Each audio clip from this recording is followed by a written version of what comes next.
So welcome to day 3 of our training festival this week. If you haven't joined us for the previous 2 days, I'll say this over and over again, but the recordings and the slides will be shared from them 2 days as well as today and the rest of the week. So if you have missed it, don't worry, you will get a recording of that.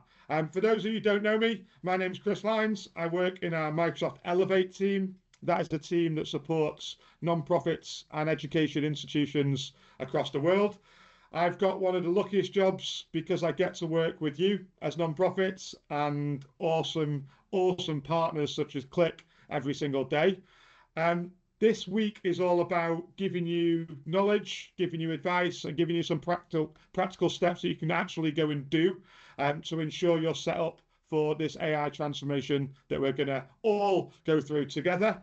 I'm joined today by the Qlic guys, and I just want to say thank you for the amazing work they've done to put this on, the content they'll share, and the support they show me, because they do this on purpose. These aren't a partner that serve the non-profit sector by accident. They actually do this on purpose. They understand your organization needs, you understand your mission, and hopefully support you in that. Just a little bit of housekeeping for today's session. Please use the Q&A and we'll try and answer them questions as we go through today. And I will be on at the very end of the session just to talk about some next steps, some resources, and a shameless plug for Friday's session, which is a live panel debate. And we will have guys from Qlic rejoining us. We'll have all the presenters that you've seen throughout the week, including Jose from the Felix Project on Monday, Ian McClintock from Charity Excellence, as well as the other partners that have supported us throughout the week. There is a QR code at the end of the session that you can submit any questions for Friday. So get thinking. If there's nothing that doesn't get answered today, which I'm sure it will do, then please submit your questions and we'll do that. And I'm going to say it one more time for the people that have joined, but the slides will absolutely be recorded, or the call will be recorded, and the slides will be shared after this and uploaded to the YouTube channel, I believe, as well. And with that, I don't want to take up any more time. We've got lots of content to go through. I'll hand over to Adam, and thank you again for joining today. Thanks very much, Chris. Appreciate your intro. Really good stuff. So yeah, welcome everyone. So today we're going to be helping charities strengthen their cyber resilience. So we're going to look to help you understand today's cyber threat landscape, why organizations of all sizes are increasingly targeted, and how modern attacks work. We're going to help you recognize the most common warning signs, helping staff identify phishing attempts, suspicious behavior, potential security risks, and look at practical steps to reduce cyber risk, simple, realistic protections that every organization can implement. We'll also be hearing from one of our long-standing clients and partners, George from Surrey Community Action, about their journey as well. So a little bit about us and who we are. So my name is Adam Graham, and I am the MD here at Qlic IT. I'm going to be joined by my colleague Oliver, who's one of our account managers. We are Qlic IT. We are very passionate about helping the charity sector, as Chris said. We work directly with charities and not-for-profits with their IT, telecoms, cybersecurity solutions. And we partner with the likes of Charity Excellence, Sophos, Microsoft, to help us on that journey. We've got over 20 years experience in the sector. We started in 2002 and we've grown into one of the UK's leading managed service providers for the charity sector. We're a team of over 45 staff, supporting more than 400 organisations across the UK. We do managed and co-managed IT support, cybersecurity consultancy and implementation, cloud migrations. We specialise in Microsoft 365 and Google solutions, telecommunications, VoIP, broadband and mobile solutions, and all of the services that we offer are tailored for the charity sector, keeping them reliable, cost-effective and flexible for offices and remote teams. Our ethos is to build an easily accessible IT support team that's telephone-centric. You call our team, you get straight through to a personal engineer who will help fix your IT problems, making sure that technology supports your cause, not the other way around. So if you don't know us, please do get in touch, look us up. And if you need anything IT, please do get in touch after today. So I'm going to start by setting the scene and looking at the cyber threat landscape today. One of the biggest misconceptions we hear is that small organizations and charities assume they're not a target for cyber criminals. People often think attackers only go after huge corporations or banks. In reality, the opposite is often true. The charity sector is one of the most targeted sectors in the UK right now. Attackers frequently target organisations that they believe have fewer security protections in place. If systems are easy to access or staff are less aware of common threats, it can make those organizations much more appealing targets. Over the last year alone, there have been hundreds of thousands of cyber incidents involving the charity sector in the UK. Many of those involve phishing, account breaches, ransomware, and data theft. And the motivation behind these attacks is quite simple. First, there's financial gain. Attackers may try to access payment systems, redirect invoices, or deploy ransomware to demand payment for unlocking the systems. And secondly, there's data theft. Personal data, donor information, client records can be extremely valuable and can be sold online and used in further attacks. And lastly, attackers sometimes use compromised organizations as a gateway into other networks, especially where there's partners or supply chain connections. We see that quite a lot. The key takeaway here is that cybercrime is no longer just a technical problem. It's a risk that every organization needs to think about and tackle. So to understand how we protect ourselves, it's useful to look at the types of attacks that are most commonly used today. The first and most widespread is phishing. These are emails designed to trick someone into clicking a malicious link or entering login details into a fake website. They often appear to come from trusted sources, such as suppliers, colleagues, well-known services.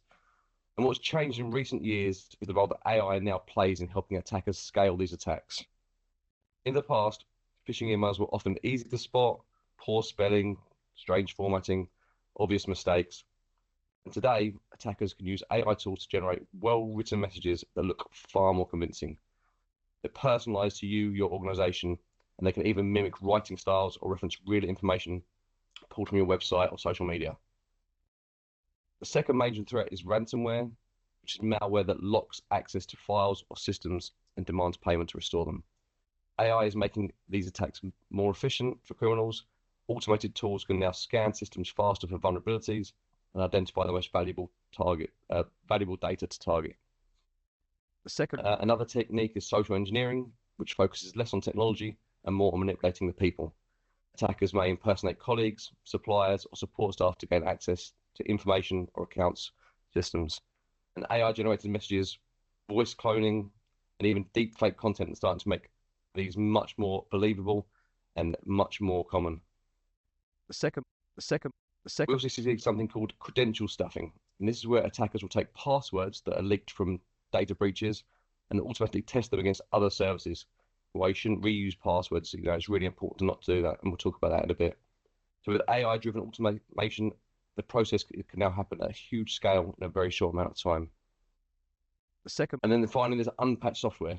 Out-of-date systems like Windows 10 often contain vulnerabilities that attackers can exploit, and AI-powered scanning tools can make these rapidly identifiable and make sure the weaknesses are across thousands of systems so they can see them in real time. So while the core attack methods haven't changed dramatically, AI is making them easier, faster, and far more convincing for attackers to carry out. That's why awareness, good security practices, and layered protection are more important than ever. So at this point, it's worth looking at how real organizations are being affected by cyber incidents today.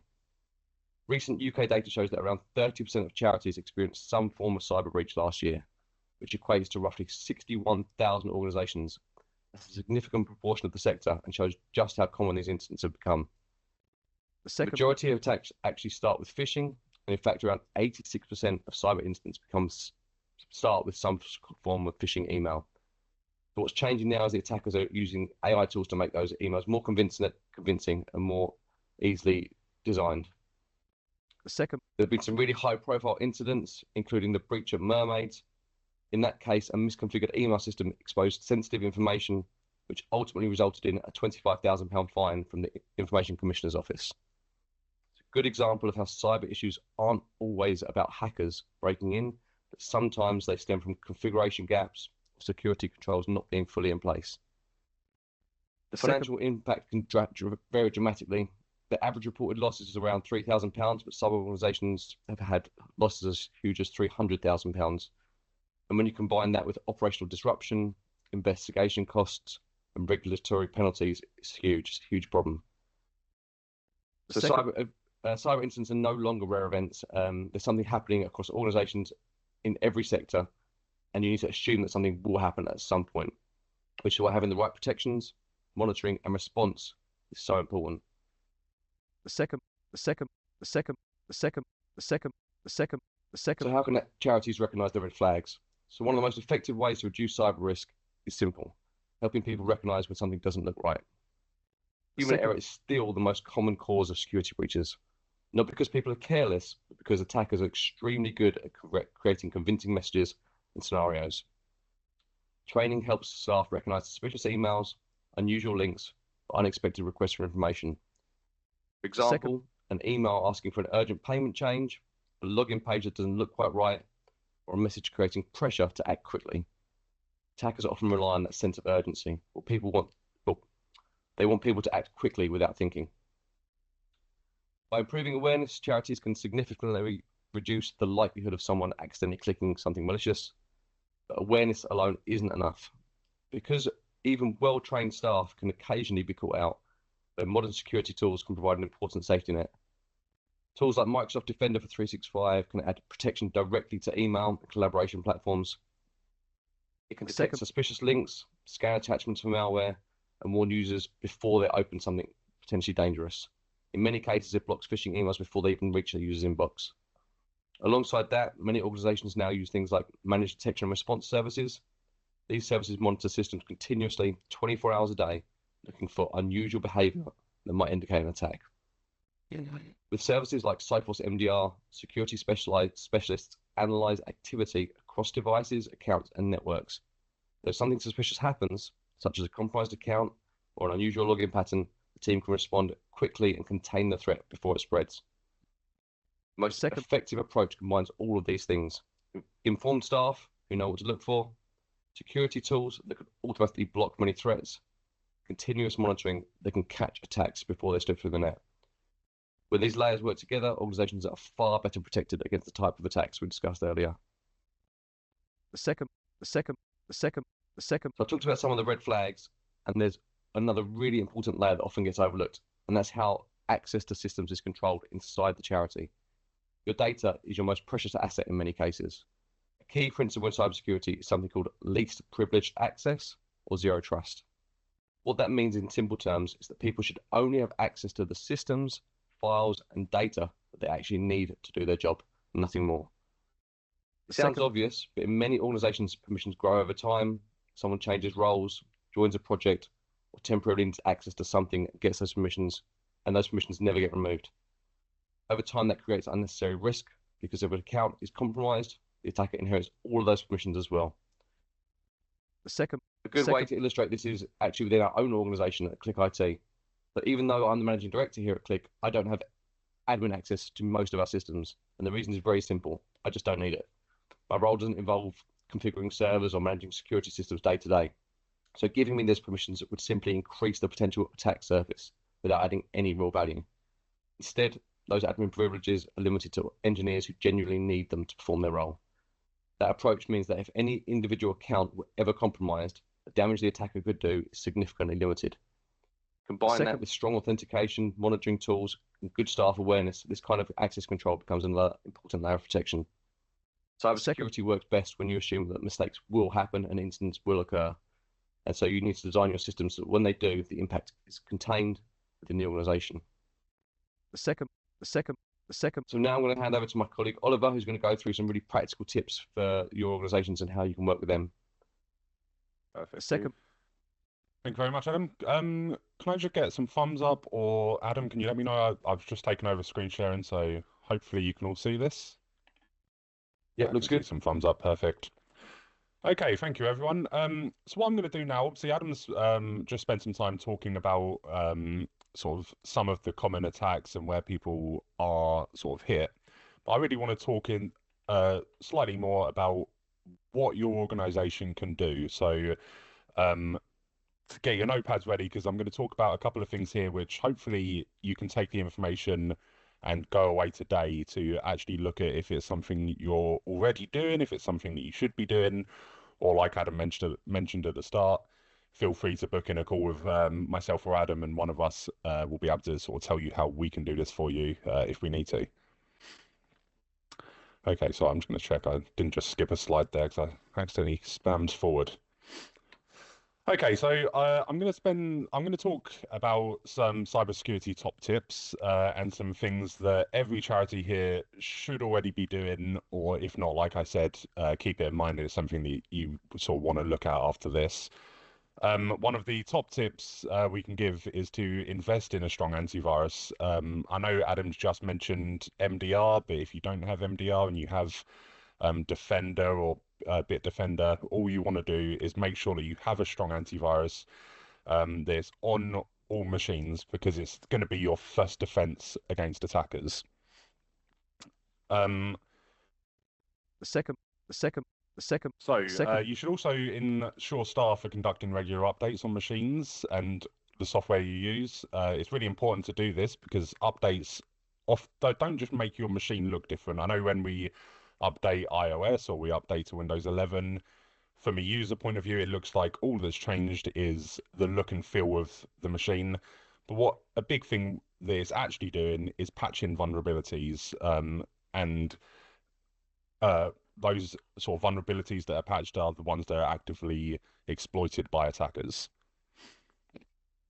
The second. If you have a security warning pop up, whether that's from your antivirus or if you click on a link or you go to a website and you have security warnings that pop up, it's so easy to ignore them, but you can't. And it should be something you stress to staff as well. If they get a pop up like this, they should really be sort of taking time to investigate what that is and why it's popped up, because it's the equivalent, I would say, of leaving your front door open and your neighbor's telling you, oh, your front door's open, and you're just leaving it.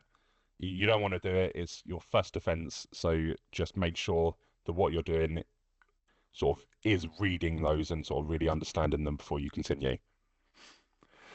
Lost devices are also a major risk for charities. Adam mentioned before, but the sensitive data that you hold is obviously going to be stored on those devices. So if you're on the train and someone loses a laptop, you want to immediately call your MSP or call us if we are your MSP and let us know what's happened so we can make sure we're sort of protecting the data that's on that machine, whether that's remote wiping them, locking access to the accounts, or sort of resetting passwords to make sure if someone gets access to that machine, you're not giving them all of that data. And the faster you react to that, is obviously going to reduce the harm to the organization. One thing I do want to talk about, I've spoken about a couple of things there, but I know a lot of charities that sort of do come on board with us have this as written policy to start with, which obviously is more than fine, but you're sort of relying on your users to actually do things like the updates, where there are sort of platforms and solutions available to you where we can automate all of this. So users have to do updates within a set amount of time. You're sort of making sure that you do have the right antivirus installed on machines, and that's something that you can have set up so you basically don't have to worry about it. And every time you get a new machine or a new user, you know that that's all going to be set up as standard. Okay, so some more to think about here, and how you work safely within the cloud. You should always use your own secure logins and never share usernames and passwords. I know a lot of the charities I work with, obviously, every conversation we have is around budgets and reducing costs, and it might feel like the right thing to do to sort of have one account that everyone shares, obviously, because it does make it slightly more cost effective, but you really don't want to be doing it because it's so easy. If you have one account that's being used by multiple people, let's say you have an email or you have one bit of software that you use, often they'll have built-in sort of platforms to advise MSPs of risky sign-ins and things like this. So if you're sharing one account, it just won't flag it to us, and it makes it a lot easier for a lot harder, sorry, for us to actually come in and see what happened, where attacks have happened from, because the system's going to think, oh, they're constantly logging in from new devices, new locations, so it might not flag that actually you've had a login from halfway across the UK or from a different country. You should regularly review user access as well. I know Adam mentioned this in the past, so I'd say after this, go away and really do have a think around, let's say, for example, your SharePoint. I know a lot of it is very easy to say, oh, I'm the CEO, I need access to everything. Like Adam said, you don't. So you really want to sort of restrict access so that in the worst case scenario and someone gets into that account, they're going to have access to as minimal data as possible. And you should also be removing access. So maybe something that you do every couple of months, every 6 months, every year, you just sit down and review access and say, actually, does this user need access to this part of the site anymore? And if they don't, then remove it. Remote working must meet the same security standards as in the office, and public Wi-Fi should be used with caution and protected where possible. So make sure you are signing in and logging on to known networks which are password protected. Okay, so charities are especially vulnerable when it comes to ransomware attacks because downtime directly affects beneficiaries. So if you're down for a day or two, obviously we know that the people you're supporting are going to be directly impacted by that. So it's really important to sort of have a backup in place, because backups are essentially your failover in the worst case scenario that you fall victim to a ransomware attack, or even as simple as if someone accidentally starts deleting data, which is surprisingly easy to do. Without reliable backups, recovery may become impossible. Many small charities have collapsed after incidents because they cannot recover quickly enough, or they have to pay for the ransom to get their data back to a usable state, which even if you pay most ransomware attacks, you still don't get the data back. The best backups fall outside of Microsoft and would be on a third-party system with the data held within the UK. And if you have a backup, go away today and sort of make sure there's how often it's taking backups, because you want it to be every day by a minimum, but if possible, it should be taking it 3 or 4 times a day with infinite retention. So at any point, you can revert back to previous data. You'll also hear sometimes people talking about disaster recovery. So I just thought it'd be good to talk about that now, because what disaster recovery is doing is actually testing these backups. So let's say there is a worst case scenario, you've got a backup in place. Have you ever actually tested that to make sure that you can revert back to a previous version before the attack happened?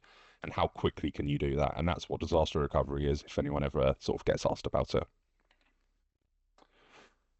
Obviously, AI is being spoken about more and more, and it is an extremely powerful tool when used appropriately, but it can also accidentally expose sensitive charity data if not used correctly, or if permissions haven't been updated, as obviously Adam and myself have spoken about now. Some quick things for you to think about is that AI is a tool, but you want to make sure you're using it correctly. You should never input protected personal or confidential data into the AI tools. You want to also always make sure you're signed in with authorized work accounts when using them as well. And you should only use the approved AI platforms provided by your organization, which also means that as an organization, you should have an AI usage policy in place. And if you don't worry about it. Speak to me and Adam after this, and we can send you over our copy of an AI usage policy, which you can sort of edit for yourselves.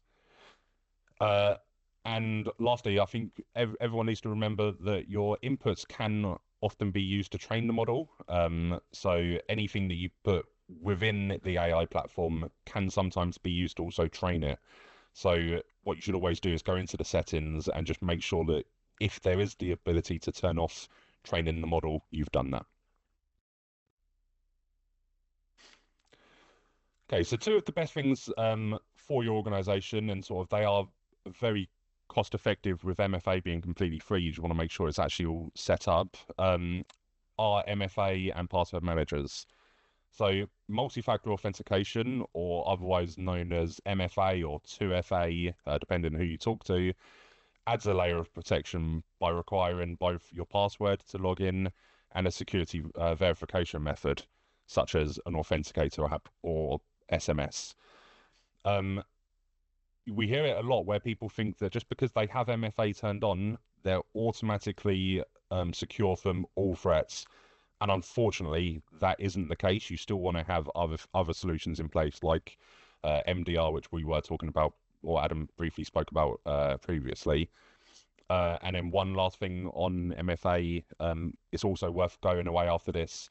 And if you have any accounts that have SMS authentication, so send you a text message, you want to turn that off, because that is the easiest MFA to be intercepted or spoofed. So where possible, you always want to go down the app-based MFA route. And a lot of suppliers you'll find are actually completely turning off the ability to do SMS. The second one is password managers. So password managers securely store and generate strong, unique passwords for any accounts. This prevents password reuse and makes logins more secure. And it also removes the need for your staff to remember every single password that's been set, because they can have a password manager that's within their Google Chrome or Microsoft Edge or whatever you're using, and it will automatically fill the passwords. So then your users just need to remember one secure password. All charities should have a password manager in place, just because it doesn't just store passwords, it allows you to lock down team passwords. So let's say your finance team has a couple of passwords that they all need to share, but it's not really needed by the rest of the organization. It's really important to, within the password manager, just set it so you're saying which users can see which passwords, and sometimes you can even turn it off so they can't see the password. It will just automatically input it for them when they go to the website. And this comes back to what we were saying around sort of zero trust. You don't need to have access to every password. So even at Qlic, we lock ours down per team, because I don't need the same passwords as finance is going to need, as support are going to need. So again, just make sure you are setting that up and you're taking away access when it is no longer needed. Hopefully everyone knows what Cyber Essentials is now. But if you don't, Cyber Essentials is a UK government-backed accreditation designed to help organizations protect themselves against the most common cyber threats. Cyber Essentials is ideal for charities because it focuses on realistic and essential security controls. So you're sort of making sure you're hitting the bare minimum in terms of what your security should be and the way you're set up. We are often asked for it when it comes to the point where you're going for funding, because a lot of donors will now ask for something like Cyber Essentials or Cyber Essentials Plus. But really and truthfully, your MSP, or if you work with us, all of the systems we recommend to you will be in line with Cyber Essentials, so that when you get to the point where you're being asked for funding, or if you want to sort of get it done before that, it's obviously a good thing to do. But we want to get you to the point where you can pass it straight away. And obviously, if you do it beforehand, it's just going to boost creditability with donors and stakeholders as well. So it's definitely something that all charities should get ahead of now, just because it gives you that peace of mind of knowing that you are sort of doing the bare minimum when it comes to security. Okay, so as part of our dedication to the sector, we're more than happy to book consultations on a one-to-one basis with anyone after this. I believe we're going to put a link in the chat. If not, it's really easy to find us through our website, and you can book a call with me or Adam to see sort of how we can fit in and what we can do for your organization around security, because it is such a huge thing. And as an IT support provider, we shouldn't just be doing IT support. We should be proactive, and we should be bringing things to you so you sort of are empowered to make decisions. And just to sort of briefly mention a couple of the things we do, which not all MSPs offer. As part of onboarding, we will do a cybersecurity audit. So it's almost like an MOT for your system. We'll come in and say everything you're doing right, everything you're doing wrong, and then sort of build roadmaps to say, over the next 12 months, 24, 36, what should you be budgeting for and what should you be changing? And especially because the environment's always changing, it's really important to have a dedicated account manager, which is what we offer, who can sit down and sort of talk to you about that, and then, like I say, empower you to make decisions over the next coming months and years. We also offer unlimited support to the sector, as well as obviously things like webinars that we're doing today. The last thing you want is for your users to not call into support because they think that there's going to be a charge every time they do so. We would rather you call us with as much as possible. So whether that's, I can't open Excel for some reason, can you help me do this? We will then sort of jump on the machine, help the user do it, but not just do that. We then upskill them or sort of train them. And I know that's, so that sounds like sort of quite an easy thing, but you'd be surprised how often we can upskill someone and just sort of train them a bit while we're going, and we do that through having a sort of personable team on support as well. I've already sort of spoken about proactive account management, but on the flip side of that, we also monitor your charity sort of sign-in logs to make sure we're spotting any risky sign-ins, and if we do find anything like that, we will lock down the account, or if your antivirus lets us know that there's been a virus, we will jump on the machine with the user, we'll get into the user's account, and we will lock it down, see how far it's gone, and sort of make sure that there is no fallout from that for you as well. So we kind of hold your hand through that whole process. That brings us on to the incident response. So if attack does happen, we will recommend you call into our support team immediately, and then we will work with you to see how far that's gone, lock down the accounts, and then sort of you'd have that dedicated engineer the whole way through until completion, where we would then say, okay, yeah, this is what happened. You need to report this to the ICO. We've done these steps to make sure it doesn't happen again. And then lastly on here, we are telephone centric. So we recommend all users call in if you need immediate response, and that's straight through to a first or second line engineer. And it is well under 20 seconds that we will sort of pick up those calls. Like I said, I think we are going to be putting a link in the chat, so I believe Jenny will do so. If not, just go through our website and you can see our consultation there. But I'm going to pass back to Adam now, who is going to introduce George from Cyber Community Action. Thanks, Oliver. Thank you. That was really good, really insightful, and hopefully people got some really good, useful information they can take away from that and implement today. Hopefully George is here with us. Yeah, can you hear me? Oh, yeah, good. I can hear you, George. Thank you. Sorry, obviously a lot of people on my screen, so just trying to find the right one. So yeah, George is one of our long-standing clients from Surrey Community Action.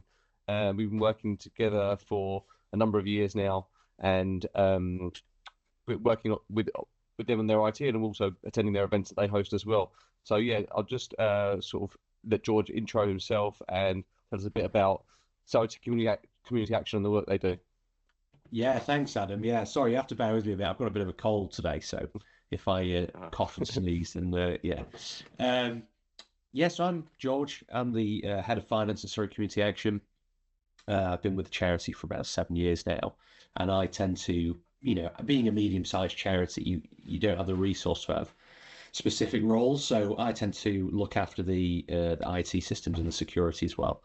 Surrey Community Action, we're a regional charity. We've been going for 75 years now. Infrastructure, we have revenue of about, varies, but somewhere between 700,000 and £1 million a year. So firmly in that medium category. We do charity to charity support. We have projects. We do some work with the statutory bodies. So yeah, bit of a mix. And so what obviously we've been looking after you now for a few years, but what are some of the biggest challenges you've had in terms of your IT and digital working? Yeah, so I mean, obviously we used to have a fixed server on the premises, so we have our own offices. We did away with that a few years ago and moved over to a cloud-based system via 365. Obviously, like many of the charities, when COVID hit, hybrid working became a reality, and we had to kind of upgrade our systems and change the way we work quite quickly. There's a lot more requirements like SharePoint structuring, data access, document collaboration, file storage, like hierarchy of access, sharing files with external partners, sharing files with board of trustees. And as I said before, being kind of thin on the ground with resources, it's not something that's easily managed internally. Yeah, exactly, 100%. And so, with obviously along with those sort of IT challenges comes obviously cyber security challenges. So, is there like an approach within Surrey Community Action about how you approach cyber security, or is it just sort of leave it to the IT guys, or how does it work there? Yeah, I think we do most of it. We do leave to yourselves, and obviously we've had outsourced IT providers in the past, and we've always kind of outsourced the cybersecurity as well, because it's something that concerns me a lot. Being in finance for charities, because charities are often seen, as you said in the webinar, something that was quite pertinent was that charities are seen as easy targets. Yeah, and you know, a lot of charities do have antiquated systems, you know, where they're sending bank details and stuff over email or, you know, whatever it might be. Phishing is a big concern of mine. We were stung a couple of years ago, actually, and it made me realise that our systems were really outdated for some of the payroll stuff we're doing. Um, and so it's a big concern. My approach is that it's changing so quickly. Like you said, with the use of AI now, engineering, these kind of things, that I just don't have the time to keep abreast of it all. So it's easy for me to let the experts kind of look after that for Yeah, us. yeah, exactly. And that's the idea, isn't it? You know, we need to kind of consult with you and make sure that we've got the, you know, giving you the right advice, helping you guys with training and, you know, events like today where we can put on a lot of content for people to help them sort of empower their teams. Then it's our responsibility to sort of manage it in the background and make sure you know what's out there and, you know, what we need to be doing in terms of the actual technical side of things as well. You know, it's obviously really, really important. So, I mean, in terms of your sort of technology, and how important is that to make sure this is secure for your services and community you work with? Well, really important. Obviously, we've got people out and about. We've got team members out and about all the time, working remotely, working on site at different places. Yeah, we work with a lot of different local communities. So we've got hubs being set up. We're out at events and that kind of stuff. So, you know, it's really important that everything's integrated, especially the phone system, that people can access that. You know, when they're out and about on their devices, and that it's secure, that data is being shared with external partners a lot. You know, we have external people we have to add as guests to 365, so there's certain areas they can't access where you share files with them. They can't edit or change or delete, you know, files in our folders. So, but it's mainly important that everything's just working. Yeah, You know, that everyone has the right that's really access. but that the way, you know, sharing links again is really important. You know, there's definitely a good way of sharing.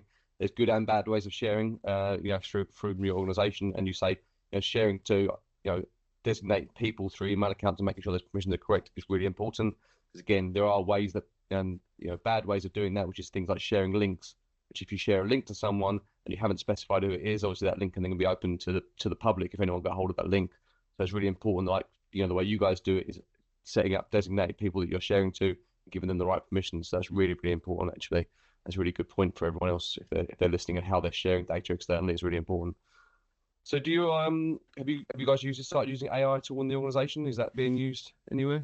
Yeah, a little bit. Yeah, yeah, some people are using it sparingly for mainly document writing, you know, so repeat documents, and also a little bit. I use it for sense checking things. So if I'm writing a report, you know, board presentation or whatever, sometimes I use it just to sense check and correct any grammar and stuff like that, 'cause it's quite good at picking that out. We don't rely on it too much. We do have an AI policy now Oh, brilliant. internally, that we've put in place because, you know, you don't want to be sharing too much personal data with with AI. No, It's a exactly. Yeah. safeguarding Like Oliver concern as said, well. it's hugely important to have a policy in place and make sure that people are using it responsibly. You know, say fact check information, because again, can give you random information. Sometimes it's not accurate, or again, what you don't want to be doing is putting in sensitive data into the AI tools, and making sure people are using it logged in so it's protected and all those kind of things. So all the things that sort of Oliver mentioned, having the AI policy in place to make sure your team are actually following those guidelines is really important, isn't it? Yeah, 100%. And do you do any sort of internal training around IT or cybersecurity, or is you know, how does that work? Yeah, we do. We do some. I think Qlic have done some training for us in the past, especially when we did the phone system as well. We have a lot of policies, so we make this required reading when people join to look through those. But we do have regular upskilling when we have, you know, changes in our systems. Like we did some SharePoint training and stuff like that. You know, best practices for usage. But I think really, you know, a lot of the previous stuff was the phishing. I think the Mail Guardian's really solved a lot of that now, really, and the quarantine system within Microsoft that's been put in place. So I think 99% of it's been kind of cleared up by that. Yeah, if it's set up correctly, again, this is, you know, Microsoft 365 is obviously a huge beast of a tool, and there's ways that it can be set up really well, and there's obviously the ways it comes out the box, and obviously you need to tailor that to your organization. So obviously we've worked with you in the past to make sure that's, you know, the right level of protection, so that, you know, the right emails are getting through, but the wrong emails are not getting through, and that's something that we have to do with all of our clients. So over the last, I think it's been sort of 3 or 4 years you've been working with us. So how have you found partnering with Qlic as an organization? Yeah, it's been good. I mean, it's been really smooth.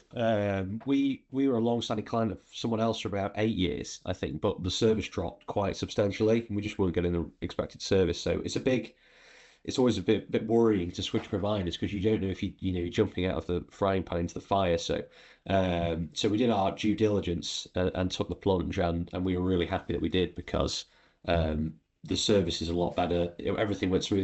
The health check at the start was really useful because there were a lot of areas we were lacking. We had firewalls that were out of date that had expired. We didn't have multi-factor authentication on. These basic things had never been kind of flagged before. So that was really important in getting things up to scratch, really. And yeah, I've got no complaints so far. It's been really smooth for the last couple of years.